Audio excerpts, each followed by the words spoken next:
O ministro Alexandre de Moraes, do Supremo Tribunal Federal e também do Tribunal Superior Eleitoral, afirmou nesta quinta-feira que a corrupção vivenciada no Brasil nos últimos anos teve como consequência a ascensão de uma extrema-direita com ódio ao poder. As declarações foram concedidas durante uma palestra na sede do Ministério Público Federal. Que haveria a necessidade de combater essa chaga que, infelizmente, no Brasil é persistente, que é a corrupção. É uma chaga que corrói a democracia, como nós vimos nesses últimos tempos, com abalo sísmico no mundo político, que teve suas consequências. É importante dizer isso, porque esse vácuo deixado teve as consequências do retorno de uma extrema-direita com ódio no Brasil. Quem não enxerga essa sequência está falhando. O combate à corrupção acabou criando um vácuo muito grande, e esse vácuo gerou uma situação de uma polarização, ódio, e de um surgimento, não só no Brasil, mas no Brasil principalmente, de uma extrema-direita com sangue nos olhos e antidemocrática também. Eu quero primeiro ouvir quem entendeu. Vocês vão traduzir. É difícil, né? É difícil. Quem se arrisca aqui, primeiramente? Piotr está me olhando também. Olha, eu vou aceitar como uma contribuição, um desafio, uma contribuição que eu acho que é hercúlea, porque vamos lá. Eu não sei onde ele queria chegar com essa declaração. Então, a alternativa do Supremo, por esse surgimento diante do vácuo de combate à corrupção no Brasil, de governos de esquerda, era o PT que estava no poder, né? O Mensalão, o Petrolão, deixa-me ver, governo Lula, governo Dilma Rousseff. Muito bem. Então, a esquerda estava no poder quando teve esse boom de corrupção no Brasil. Aí, a alternativa que o Supremo encontrou para esse surgimento, eu estou só tentando interpretar a frase do ministro. Tá bem.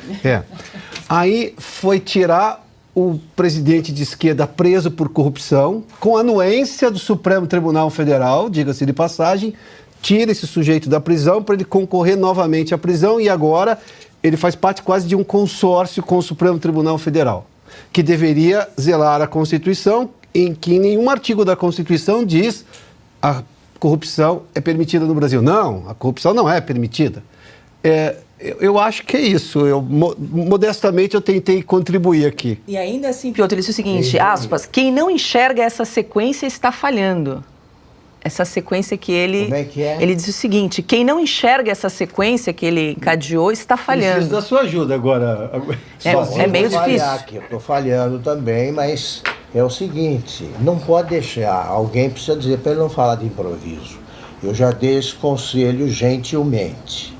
Ele insiste em falar de improviso. Augusto, vamos fazer assim, eu vou dar uma sugestão, vamos colocar de novo, porque para a gente ver se a gente consegue entender alguma coisa. E pedir a quem está nos acompanhando... Mandar sugestões. Se puder compreender, para mandar... Por favor. A tradução. Que haveria a necessidade de combater essa chaga que, infelizmente, no Brasil é persistente, que é a corrupção. É uma chaga que corrói a democracia, como nós vimos nesses últimos tempos, com abalo sísmico no mundo político, que teve suas consequências. É importante dizer isso, porque esse vácuo deixado teve as consequências do retorno de uma extrema-direita com ódio no Brasil. Quem não enxerga essa sequência está falhando. O combate à corrupção acabou criando um vácuo muito grande, e esse vácuo gerou uma situação de uma polarização, ódio, e de um surgimento, não só no Brasil, mas no Brasil principalmente, de uma extrema-direita com sangue nos olhos e antidemocrática também. Quer dizer, o vácuo no combate à corrupção no Brasil provocou uma polarização no mundo. Uma das declarações. Vamos lá. Não tem notável saber, né? Nenhum. não é jurídico. Não tem notável saber nenhum. Não sabe, por exemplo, português. Vamos em frente. Ele está dizendo que o governo anterior foi de extrema-direita. Então, nós temos o dever, mais que o direito, de chamar o atual de extrema-esquerda. E eu afirmo que é de extrema-esquerda, por exemplo, o Fachin, declaradamente. E o resto do Supremo, pelo que anda fazendo. A radicalização no combate ao que ele chama de extrema-direita é feito. O combate é feito pela extrema-esquerda, que está no controle do Supremo Tribunal Federal.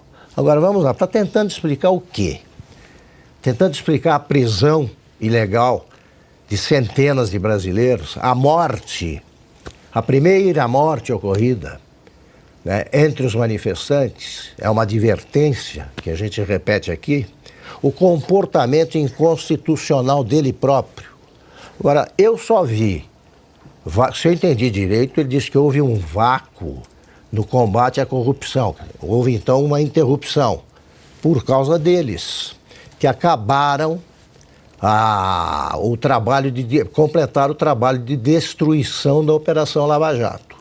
Responsabilizo por isso, então, pessoalmente, o ministro Fachin e também os que aprovaram a decisão do cara que criou a lei do CEP, para tirar o Lula da cadeia. Agora, levou a extrema-direita ao poder. O Brasil não tem extrema-esquerda, não existe.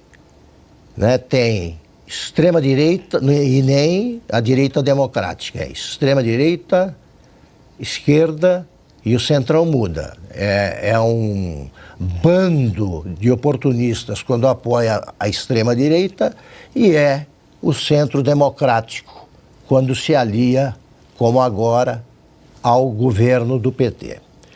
A fala do ministro mostra que ele está despreparado para julgar qualquer coisa. Qualquer coisa. Ele precisa completar essa sequência de raciocínios para que eles digam alguma coisa aproveitável. Isso que ele disse agora, sangue nos olhos. Que grupo político tem sangue nos olhos? Quem tem sangue nos olhos é ele. É ele. Ele que age como um juiz que apoia radicalmente um grupo político. Um grupo político. Agora, esse tipo de fala, né, incompreensível, frequentemente, o vácuo no combate à corrupção levou a extrema-direita ao poder. Mostra que a ditadura do Supremo, que governa no momento o Brasil, porque o Lula está toda hora fora, então ele entregou com muito gosto o governo do Brasil ao Supremo. Ele tem alguma coisa a dizer, por exemplo, já que fala sobre tudo, tem alguma coisa a dizer sobre esse conflito que ameaça a fronteira do Brasil? Ele pensa alguma coisa disso? O que ele acha da invasão de Israel por um grupo terrorista? Fala sobre isso. Lá também há uma polarização entre o Hamas e o governo de Israel. Quando o Alexandre de Moraes fala de improviso, fica claro que o Supremo Tribunal Federal tem a pior composição da história e não tem equilíbrio e competência para julgar até quem é o campeão brasileiro de futebol de 2023. A gente acha que foi o Palmeiras. Eles estão deliberando, porque eles deliberam sobre tudo. Não serviria para ser árbitro de um jogo de futebol. Quem fala assim, os jogadores não entenderiam. E ele está deliberando sobre tudo. O Brasil está pelo avesso e só vai ficar na posição normal quando o povo descobrir que manda em todos. Ele é servidor público. Deve justificar o salário. As falas dele não justificam. Ana, nessa fala do ministro Alexandre de Moraes, vale a reflexão também, né? Quem são os responsáveis pelo vácuo no combate à corrupção? E a gente sabe muito bem que o STF ajudou a enterrar a Operação Lava Jato quando, por exemplo, acabou com o cumprimento da pena após condenação em segunda instância, quando anulou as penas do Lula, ele que foi condenado aí em 3 instâncias por 9 juízes diferentes. E agora a gente tem que ouvir esse tipo de declaração dizendo que o vácuo no combate à corrupção levou a extrema-direita ao poder. Paula, eu iria além. É uma fala carregada de preconceito, porque primeiro que ele usa todos os pontos, né, de discussão vazia, né, todas as platitudes. Anotei aqui depois da segunda vez, né, porque da primeira eu fiquei também, como vocês, prestando atenção para tentar entender. Polarização, o ódio, antidemocracia, sangue nos olhos, né, sendo que o próprio MST nunca é mencionado pelo Supremo Tribunal Federal, por nenhum membro ali, inclusive eles protegem essas invasões que, de fato, demonstram sangue nos olhos e sangue nas mãos também do MST. E, no entanto, você vê que eles têm uma completa desconexão com a realidade, né? São os moradores das Torres de Marfim. Eu vou concordar com uma fala dele quando ele disse sobre o abalo sísmico que houve. De fato, houve esse abalo sísmico e começou em 2016, talvez aqui nos Estados Unidos, quando o Donald Trump venceu uma eleição que as lojinhas, né, de porcentagem, como diz o Augusto, davam 90% de chance de vitória para Hillary Clinton. Uma eleição que os americanos ouviram da Hillary Clinton, que os eleitores de Donald Trump eles faziam parte de um basket of deplorables, né? Uma cesta, um balaio de deploráveis. Vem 2018 no Brasil e o mesmo preconceito, a mesma linha de raciocínio acontece com os eleitores. Alguns que votaram em Jair Bolsonaro contra o PT, outros que votaram para dar uma chance a alguma coisa nova, diferente, e outros porque gostavam do presidente Bolsonaro. Mas também esses eleitores, ao longo de 4 anos, foram chamados de deploráveis, de fascistas, de nazistas, como diz a Marilena Chauí, né? Eu tenho nojo dessa classe média. E é isso, eles têm nojo do povo retomando o gosto, eu diria até a preocupação com a cena, né, os eventos políticos e a cena política no Brasil, as páginas da nossa política. Então, na verdade, a fala do ministro Alexandre de Moraes é uma fala carregada de preconceito, de dor de cotovelo, eu até diria, né? Porque o povo hoje sabe o nome, sobrenome, composição de comissões, quem votou a favor disso, quem votou contra aquilo, fica em cima da CPMI, da CPI. Agora, no dia 13, por exemplo, que o Flávio Dino será sabatinado, o brasileiro vai parar para assistir a sabatina, e isso eles nunca tiveram. Eles nunca tiveram que enfrentar o povo, eles nunca tiveram que sair na rua, por exemplo, no Brasil ou nos Estados Unidos, e serem questionados, inclusive de forma ordeira, pacífica, como um eleitor questionou o ministro Barroso em Nova York e tomou uma resposta: perdeu Mané, não amola. Toda essa postura deles demonstra exatamente isso. Até 2018, nós falamos sozinhos. Em casos de corrupção, nós interferimos no legislativo e não tinha ninguém para nos perturbar. E desde 2018 isso mudou. O povo disse: não, nós vamos tomar as rédeas, nós vamos demandar o que nós achamos que o Brasil precisa, como está na nossa Constituição. Então é uma fala, acima de tudo, Paula, uma fala elitista, de quem não gosta do povo e do que o povo pensa. E aí, Consta, que análise você faz? Qual a sua leitura aí da declaração do ministro Alexandre de Moraes? Paulo, eu vou trazer uma tese alternativa. uma análise aqui sobre um fenômeno conhecido como a direita permitida. E eu vou antecipar que os petistas, quando apertarem a tecla SAP do discurso alexandrino, vão ficar preocupados.